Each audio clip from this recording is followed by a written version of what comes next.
Saudi আরবে মরুভূমির বুকে প্রবাসী বাংলাদেশি উদ্যোক্তারা গড়ে তুলছেন কৃষি খামার। স্থানীয় বাসিন্দাদের কাছ থেকে জায়গা ভাড়া নিয়ে খামার করে যেমন লাভবান হচ্ছেন প্রবাসীরা, তেমনি কাজের সুযোগ পাচ্ছেন অন্য বাংলাদেশিদেরও।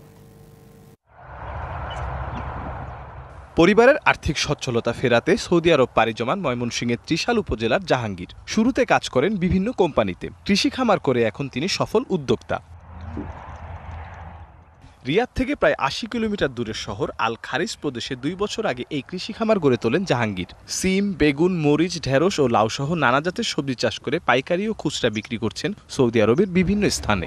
Double million offer, Walton fridge কিনে পেতে পারেন ২০ লক্ষ টাকা, রয়েছে কোটি কোটি টাকার নিশ্চিত উপহার। কৃষি ফার্মটা করার কারণে এখানে আমাদের ২০ থেকে ৩০ জন লোকের কর্মসংস্থান হয়েছে। সর্বোচ্চ আমরা চেষ্টা করি বাংলাদেশি ভাইদের রাখার জন্য। দেশের অর্থনৈতিক যোগানের জন্য এটাও বিশেষ প্রয়োজন।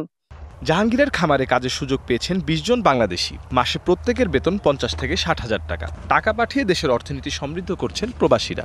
ভেন্ডি আছে, তার লাউ আছে, আলহামদুলিল্লাহ ফসল ভালো হচ্ছে। আমরা বাংলাদেশের ৫০-৬০,০০০ টাকা স্যালারি পাই। সৌদি আরবে কৃষি খামার গড়ে আকামাবিহীন বাংলাদেশিদের কর্মসংস্থানের সুযোগ সৃষ্টি করতে রেমিটেন্স যোদ্ধাদের প্রতি আহ্বান জানিয়েছেন জাহাঙ্গীর। DBC news desk.